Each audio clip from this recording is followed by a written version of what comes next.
teman-teman semuanya, pada video kali ini saya akan memberikan tutorial bagaimana cara menggunakan aplikasi PaySim, dan pada video ini juga saya akan mendemonstrasikan bagaimana cara membuat rangkaian sederhana terkait elektronika daya dan bagaimana cara mensimulasikannya pada software PaySim ini. Nah, seperti yang teman-teman lihat, di sini sudah ada tampilan awal saat membuka software PaySim pertama kali. Dan di sebelah kiri ini seperti yang bisa dilihat adalah library browser yang merupakan library dari PaySim ini. Jadi di sini lengkap untuk library komponen-komponen yang bisa kita gunakan untuk rangkaian nantinya. Misalnya di sini ada RLC branch yang berisikan resistor, induktor, kapasitor, dan juga ada fitur resistor 3 fasa sekaligus. Jadi langsung 3 resistor untuk ketiga fasanya. Selain itu juga ada switch modul seperti MOSFET, SCR, IGBT, dan komponen-komponen switching lainnya. Dan di PaySim ini cukup lengkap karena juga memiliki transformer, magnetic elements, motor drive, ataupun sistem kontrol misalnya PID yang bisa digunakan pada rangkaian. Nah, jadi pada software PaySim ini untuk kita memulai membuat rangkaiannya itu teman-teman bisa mengklik icon ini untuk new file, ataupun pada pilihan file bisa menekan new, atau dengan shortcutnya itu adalah Ctrl+N. Di sini adalah lembar kerja baru kita pada software PaySim ini. Jadi rangkaian yang akan saya buat di sini adalah rangkaian sederhana penyarah gelombang penuh 3 fasa menggunakan dioda. Nah, jadi karena ini 3 fasa, maka kita akan memerlukan sumber tegangan 3 fasa, sinusoidal. Nah, di sini terdapat sumber tegangan 3 fasa sinusoidal. Nah, pada software ini sistemnya itu adalah mengklik dari library browser dan langsung aja teman-teman mengarahkan kursornya ke lembar kerja dan akan muncul icon seperti ini, lalu diklik saja. Nah, setelah itu teman-teman untuk menghilangkan icon yang masih mengambang di lembar kerja ini bisa menekan tombol escape untuk menghilangkan ikonnya. Nah, selain dari library browser ini juga ada shortcut library sederhana untuk komponen-komponen yang umum digunakan di sini. Misalnya ada dioda models. Nah, untuk melakukan rotate seperti yang saya lakukan ini, teman-teman bisa melakukan klik kanan pada mouse ataupun Ctrl+R untuk melakukan rotasi.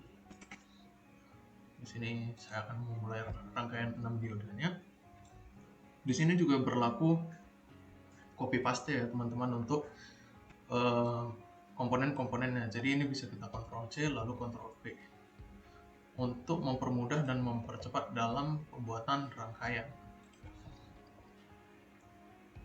Nah, untuk menghubungkan antara komponen ini, kita bisa mengarahkan kursornya ke bagian nodenya, lalu akan keluar icon seperti pensil, dan tinggal kita klik lalu kita tarik saja. Seperti ini.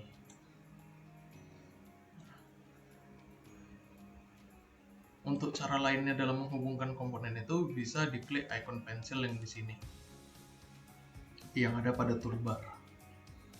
Nah, di sini saya akan menghubungkan dioda-diodanya terlebih dahulu. Lalu saya hubungkan sumber 3 fasanya.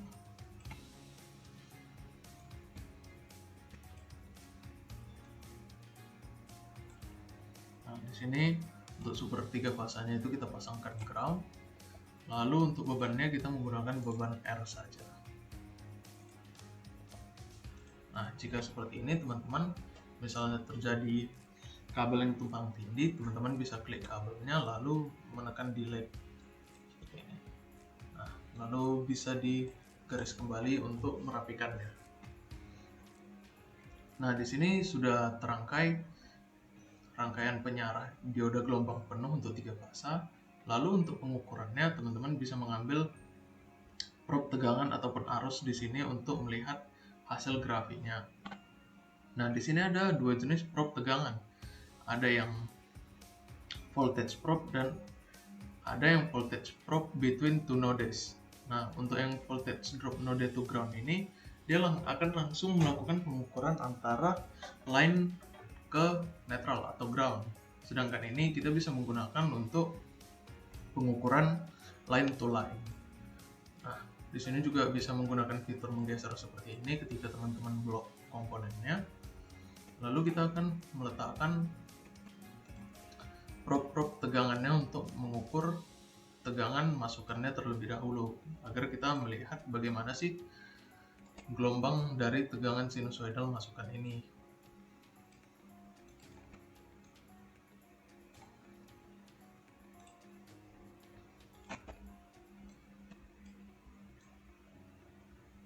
Nah, di sini teman-teman jika di double klik bisa memberikan penamaan pada probe tegangan ini. Yang ini VAB, yang ini VBC,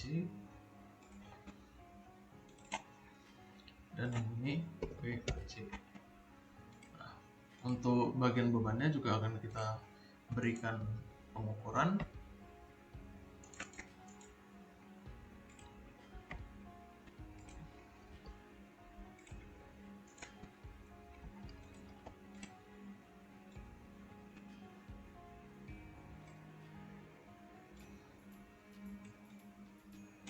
Nah, jika sudah seperti ini, sudah jadi rangkaiannya, maka sebelum melakukan run simulationnya kita perlu menambahkan yang namanya itu simulation control yang bisa diambil dari bagian simulate di text bar ini.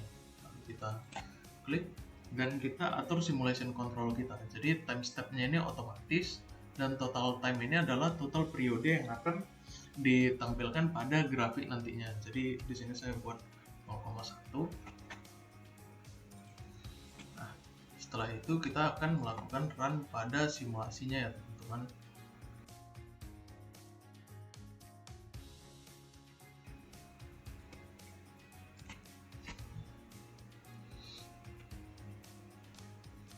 Nah, di sini sudah tampak beberapa pengukuran kita yaitu VAB, VAC, dan VBC untuk sumber. Nah, bisa kita lihat seperti ini tegangannya. Nah, di sini teman-teman bisa melakukan pengaturan yang untuk V line to line RMS-nya dan frekuensi. Jadi kita di sini frekuensinya menggunakan 50 Hz. Untuk yang pada pembebanan ini kita akan ganti menjadi payload. Jadi ketika kita run kembali untuk melihat payloadnya itu seperti ini hasil penyarah gelombang penuhnya ya teman-teman. Jadi penyarah gelombang penuh itu dia tidak memiliki siklus negatif dan tidak memiliki jeda seperti pada setengah gelombang. Nah, untuk pada software PESIM ini kita bisa melakukan pengukuran nilai maksimum dan minimum. Lalu pada analisis kita bisa melihat nilai average, average X, RMS, power factor, real power, apparent power, dan THD. Jadi di sini kita melihat RMS-nya, maka RMS-nya itu sekitar 1,1 kali 10 pangkat 2 atau sekitar 110. Nah, untuk bagian dari hasil grafiknya ini, jika teman-teman butuh untuk melakukan pengambilan data gambar, itu tidak perlu men-screenshotnya secara manual. Jadi tinggal kita klik kanan, lalu copy to clipboard, dan kita pastekan di lembar laporan kita, misalnya MS Word ataupun aplikasi editing lainnya. Nah, jika kita ingin menambahkan grafik pada satu lembar kerja ini, kita tinggal menekan icon yang ini, lalu menambahkan grafik yang kita inginkan seperti ini ya teman-teman. Nah, lalu jika kita ingin menambahkan dua grafik yang berbeda pada satu gambar grafik, kita bisa melakukan memilih dua parameter seperti ini lalu menekan OK. Nah, jadi akan tumpang tindih antara grafiknya dengan dua warna yang berbeda. Oke. Jadi di sini teman-teman juga bisa melakukan pengaturan nilai aksis Jadi aksis X-nya ini bisa kita atur untuk misalnya kebutuhan. Misalnya seperti pada aplikasi TV, kita kan membutuhkan kurva arus versus tegangan. Jadi kurva X-nya ini tidak lagi waktu, melainkan tegangan. Nah, jadi bisa dipilih nantinya sesuai kebutuhan untuk aksis X-nya.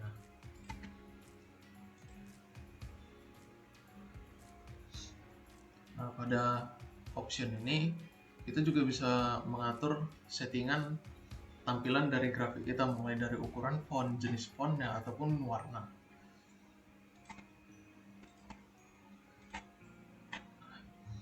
Untuk pada software PESIM ini, jika kita ingin melakukan pengambilan gambar rangkaian, juga tidak perlu melakukan screenshot dari sini karena akan nampak titik-titik dot pada lembar kerja ini. Jadi kita cukup blok rangkaiannya, lalu ke bagian edit, copy to clipboard, dan pilih color bitmap atau black and white, tergantung preferensi teman-teman, ingin yang berwarna atau yang hanya hitam putih saja. Nah, untuk library browser ini juga bisa diambil dari fitur elemen yang di sini, tapi yang di sini hanya berupa list tulisan seperti ini. Dan untuk yang list gambarnya bisa yang di library browser di sebelah kiri.